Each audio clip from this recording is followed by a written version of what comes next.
ہوگی, تمہاری بیوی کے دل میں تمہاری ماں کی محبت پیدا ہونے کے بجائے اور نفرت پیدا ہوگی, کیونکہ عورت یہ کہے گی میرا شوہر جو مجھ سے نفرت کر رہا ہے, مجھے مار رہا ہے, وہ میری ساس کی وجہ سے, تو اس سے ساس بہو کے تعلقات اچھے نہیں ہوں گے, اس سے ساس بہو کے تعلقات کیا ہو جائیں گے, خراب. تو یہ دکھاتے کہ اس طرح سمجھایا جا رہا ہے. وہ انسان کا بچہ ہوگا تو کھوپڑی میں اس کے آ جائے گا, اور اگر پھر بھی اس نے تھپڑ لگا دیا, اس طرح عورت کو شوہر کو سمجھایا جاتا. اور عورت کو کیا سمجھایا جاتا کہ عورت مرد پہ کبھی بھی ہاتھ نہیں اٹھاتی. اس نے کیا, غلط کیا, ہم خاندان کے بڑے اس کو سمجھائیں گے, بٹھائیں گے کہ ایسا دوبارہ مت کرنا. بیٹا تمہارا حق نہیں بنتا کہ تم شوہر پہ ہاتھ اٹھاؤ, وہ سربراہ ہے. کبھی دیکھا کہ کسی نے سربراہ پہ ہاتھ اٹھایا ہو؟ اس کی کیا حیثیت رہ گئی 2 ٹکے کی؟ سوائے طلاقوں کے کچھ بھی حاصل نہیں ہوگا. اور جب طلاق ہو گئی یہ عورت جائے گی نا, تو آپ کیا سمجھتے ہو اس کو کوئی بہت اچھا آدمی مل جائے گا جو آئندہ کبھی ہاتھ نہیں اٹھائے گا اس کے اوپر؟ یہ تو پسند کی شادی تھی جس میں یہ ہو گیا. تو جب ثواب کی نیت سے شادی ہوگی, خالی صرف طلاق یافتہ سے کر رہا ہے, صرف ثواب کی نیت سے, اس کا کیا حال ہوگا؟ تو سوائے گھروں کو توڑنے کے, برباد کرنے کے کچھ بھی حاصل نہیں ہو رہا. مرد کبھی بھی برداشت نہیں کرتا کہ عورت اس کے اوپر ہاتھ اٹھائے, اس سے اس کے دل میں 2 ٹکے کی حیثیت نہیں رہتی. وہ پھر جان چھوڑائے گا, بولے گا ایک انسٹرومنٹ کے طور پہ استعمال کرو, ذمہ داریاں نہ اٹھاؤ اس کی. اور ہو رہا ہے, اس کا نقصان اینڈ میں عورت ہی کو ہونا ہے. تبھی جو خاندانی لوگ جو بیٹیوں کا گھر بساتے ہیں نا, وہ اپنی بیٹیوں کو ہمیشہ سمجھاتے ہیں بیٹا شوہر کی اونچ نیچ کو تم نے گھر بسانے کے لیے برداشت کرنا ہے. اپنا بتا رہے ہوتے ہیں کہ ہم نے برداشت کیا تو آج ہم لائف کو انجوائے کر رہے ہیں. یہ باتیں جو میں آپ سے کر رہا ہوں نا, صرف زبانی نہیں کر رہا, اپنے بچوں کے لیے بھی ہم نے یہی لا بنایا ہوا ہے.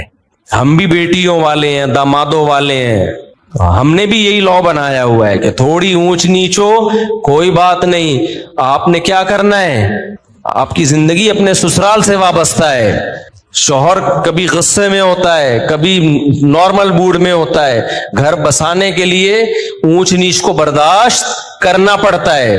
یہ چیزیں دادیاں نانیاں سکھایا کرتی تھیں, اور آج میڈیا نے وہ ساری صدیوں کی تہذیب کی ایسی کی تیسی کر دی. یہ چند کلپ چھوٹے چھوٹے چل رہے ہوتے ہیں, ایسی آگ لگا رہے ہوتے ہیں سوسائٹی میں کہ ان کو پتا نہیں کہ ان کے اپنے گھر تو بسے نہیں ہوتے, ان کی اپنی زندگی کیا ہوتی ہے. ان کو نہ شوہر کی محبت ملتی ہے, ان کو نہ باپ کی محبت ملتی ہے. باپوں سے بدتمیزیاں اتنی کی ہوئی ہوتی ہیں کہ باپ بھی ان کو اپنی بیٹیاں نہیں سمجھ رہا ہوتا. یہ صرف میڈیا پہ آ کے ہوتے ہیں, باپ بیٹی میں اتنا اچھا ریلیشن, کیمرہ ہٹتے ہی وہ ریلیشن گیا تیل لینے, ٹھیک ہے نا, کیمرے کے بعد کوئی ریلیشن نہیں. ابے کیا ریلیشن ہوگا, پارک میں 2 بجے بیٹھی ہوئی ہے, باپ فون کر کے پوچھ نہیں سکتا کہ یہاں کیا کر رہی ہو 2 بجے, تو یہ کیا ریلیشن ہے؟ تو یہ سب ایسی کی تیسی کر دی ہے سوسائٹی کی. تو ایسے ڈراموں سے آپ کبھی بھی متاثر نہ ہو, اور گھروں میں پابندیاں لگاؤ, اپنی بیٹیوں کو مت دکھاؤ. یہ بیٹی عقل تمہارے گریبان میں ہاتھ ڈالیں گی. آپ کو یاد ہے ایک بول فلم آئی تھی, اس میں ایک غریب باپ دکھایا جس کی اتنی ساری بیٹیاں ہیں, کھانے کو روٹی نہیں ہے, تو بیٹی غصے میں باپ کو کیا کہتی ہے, جب کھلا نہیں سکتے تھے تو پیدا کیوں کیا ہے. کیا سکھا رہے ہو یار تم بیٹیوں کو یار. آپ کا کیا خیال ہے ہر گھر میں چولہا جلتا ہے؟ بہت سے گھروں میں غربت ہے. ان سب بچیوں کو باپ کے خلاف کھڑا کر دیا کہ نہیں کر دیا؟ سب بچیاں, ہزاروں لاکھوں بچیاں باپ کے گریبان میں ہاتھ ڈالیں گی. کمبخت جب کھلا نہیں سکتے تھے تو پیدا کیوں کیا ہے؟ کھلا نہیں سکتے تھے پیدا کیوں کیا؟ کیا ہر گھر میں روٹی ہوتی ہے؟ سب سے پہلے تو سیدہ فاطمہ پہ اعتراض ہوتا ہے, ہمارے نبی کے گھر میں 40 دن چولہا نہیں جلتا تھا. کیا ہمارے نبی کی بیٹی نے نبی سے یہ کہا کہ جب 40 دن چولہا نہیں جلتا, کھلا نہیں سکتے, تو اے اللہ کے رسول آپ نے نسل کیوں نہیں روکی, آپ نے پیدا کیوں کیا ہمیں؟ سب سے پہلے اعتراض تو وہاں جائے گا. غربت تو ہمارے ملک میں بہت ہے, تو سب یہ گریبانوں میں ہاتھ ڈالیں گے. آپ اس کو بتاؤ, ڈرامے میں فلم میں یہ دکھانا چاہیے تھا کہ بیٹا کھلا نہیں سکتا تھا, پھر بھی اللہ نے کھلا کے تجھے 6 فٹ کا بنا دیا ہے, اتنی بڑی کیسے ہو گئی بغیر کھائے؟ اور اتنا کھایا ہے کہ باپ کی آنکھوں میں آنکھیں ڈال کے بات کر رہی ہے. یہ جب زیادہ کھاتا ہے تو اس طرح بولتا ہے, کم کھانے والے میں اتنا کانفیڈینس نہیں ہوتا, بہت زیادہ کھایا ہے. اور پھر میں اگر فلم بناتا نا تو پھر میں یہ بھی بولتا اس کو, میں بولتا کہ بیٹا مجھ سے غلطی ہو گئی, میں کھلا سکتا نہیں تھی, پیدا کر دیا, لیکن اب اس غلطی کی تلافی ہو سکتی ہے. بندوق لو, مارو اپنے آپ کو ختم. بھائی ریورس بھی تو یہ عمل ہو سکتا ہے نا. کیا خیال ہے بھائی؟ آپ غلط پیدا ہو گئے نا, تو جو کام غلط ہوا ہے اس کو بھائی آپ آگے نکل گئے, مڑنا آپ نے یہاں تھا, آپ نکل گئے تو یو ٹرن لیا جاتا ہے نا بھائی 180 پہ واپس. تو آپ غلط پیدا ہو گئے, اب کھانے کو ہے نہیں, پیدا غلط ہو گئے آپ, کوئی بات نہیں ہے. تو آپ نہ پیدا ہوں, نہ پیدا ہونے کا مطلب کیا؟ ختم. 1 سیکنڈ آپ کہہ سکتے ہو موت کی تکلیف ہوتی ہے بھائی, یوں اٹھا, رپورٹ یہ ہے کہ ایسے تکلیف 1 سیکنڈ کی ہوگی, مر جائے گا. تو غربت کی تکلیف سے تو اچھا ہے نا, تو یوں کرو, ختم. تو اگر کوئی بیٹی باپ کو یہ تانا دیتی ہے نا کہ جب کھلا نہیں سکتے تھے تو پیدا کیوں کیا, تو باپ کو چاہیے بیٹا مجھ سے غلطی ہو گئی, یہ بندوق ہے, یہ گولی ہے, میں اپنے سر پہ قتل نہیں لینا چاہتا, خود اپنے آپ کو مار دو, 2 منٹ کے اندر ختم. آپ کہہ سکتے ہیں بہت سے غریب خودکشیاں کرتے بھی تو ہیں, خودکشیوں کا ریشو غریبوں سے زیادہ امیروں میں ہے, یہ ذہن میں رکھنا. خودکشیوں کا ریشو غریبوں سے زیادہ کس میں ہے؟ ان لوگوں میں ہے جن کی توندیں فل بھری ہوئی ہیں. جو غریب خودکشی کرتے ہیں نا, وہ غربت کی وجہ سے نہیں کرتے, ان میں برداشت نہیں ہے. تو برداشت تو چاہے مالدار میں یا غریب کسی میں بھی نہیں ہوگی, تو وہ خودکشی کی طرف جائے گا. اور جن میں برداشت ہے وہ 40 دن بھی فاقوں میں گزار دیتے ہیں. ہم نے ایسے لوگوں سے میں ملا ہوں جو جیلوں میں بند تھے, کئی ہفتے کھانے کو نہیں ملا ان کو. وہ کہتے تھے کہ ہم ایسے بھوک سے تڑپتے تھے بھوک سے کہ کہتے ہیں ہمارے ساتھی کو ایک دفعہ بسکٹوں کا چورا نظر آ گیا. وہ نہیں بسکٹ, کسی نے پنی پھینکی ہوئی تھی, کہہ رہے ہم نے وہ پنی اٹھائی اور چورے کو 2 حصوں میں ڈیوائیڈ کیا. 2 بندے تھے جیل میں, بھوک سے کیا حال ہوگا.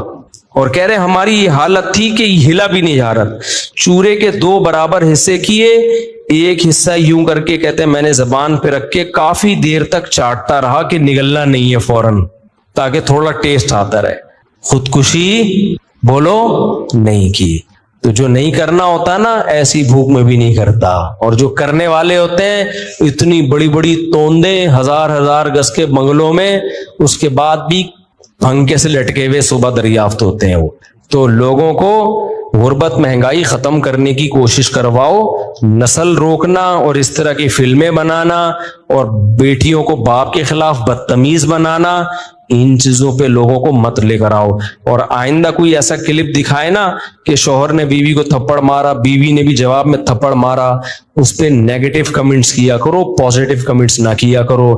کیونکہ آج یہ ڈرامے والے یہ دکھا رہے ہیں نا کہ شوہر نے بیوی کو تھپڑ مارا, بیوی نے بھی مارا. کل پتہ ہے یہ کیا دکھائیں گے کہ باپ نے بیٹے کو تھپڑ مارا, جواب میں بیٹے نے بھی باپ کو تھپڑ مارا. اس پہ بھی لوگ کلیپنگ کر رہے ہوں گے, ویل ڈن. ابھی چونکہ اتنے ماڈرن ہم ہوئے نہیں ہیں, لیکن اس ماڈرنزم کی طرف ہمارا میڈیا ہمیں آہستہ آہستہ لے کے جا رہا ہے. تو کل یہ بھی ابھی سوسائٹی اس کو ایکسپٹ نہیں کر رہی, کل اس کو بھی ایکسپٹ کرے گی اور بولے گی باپ نے تھپڑ مارا تو بیٹا اور باپ کے ایک جیسے رائٹ ہیں. انگریزوں کے ایک جیسے رائٹ ہوتے ہیں, کوئی فرق نہیں ہوتا.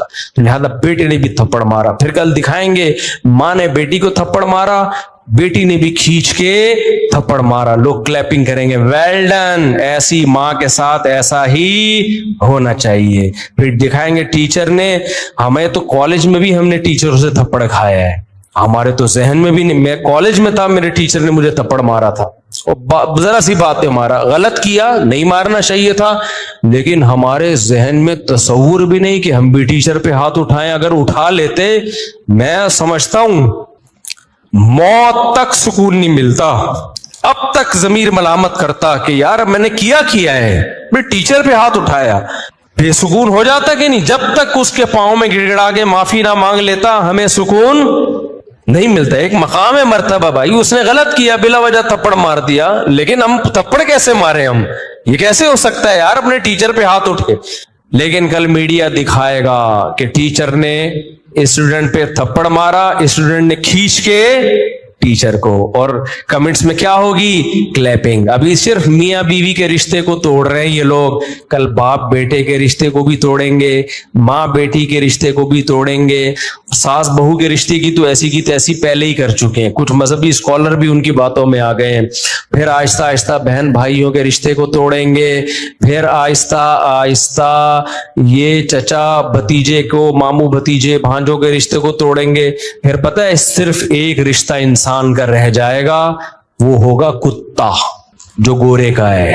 گورے کو، کتے کو ہلکا مت سمجھو، یہ کتا گورا جو کتا لے کے گھومتا ہے، خدا کی قسم یہ بہت سارے میسیجز لے کے گھوم رہا ہوتا ہے، وہ بتا رہا ہوتا ہے کہ مسلمانوں ہوش کے ناخن لو، اگر تم نے بروقت شادیاں نہیں کی، بچے پیدا نہیں کیے، بڑے چھوٹوں کا ادب نہیں کیا، اپنے خاندانی نظام کو نہیں بچایا، اپنی روایات کو نہیں بچایا، تو تمہیں جو محبت باپ سے ملنی چاہیے تھی وہ بھی کتے سے ملے گی، جو محبت ماں سے ملنی چاہیے تھی وہ بھی کتے سے، جو پوتے نواسوں سے ملنی چاہیے تھی اس کا آلٹرنیٹ بھی کتا، جو بہن بھائیوں سے ریلیشن ہونا چاہیے تھا وہ ریلیشن بھی تمہیں کہاں سے ملے گا؟ کتا۔ تو ہر چیز کی ذمہ داری کتا اٹھائے گا۔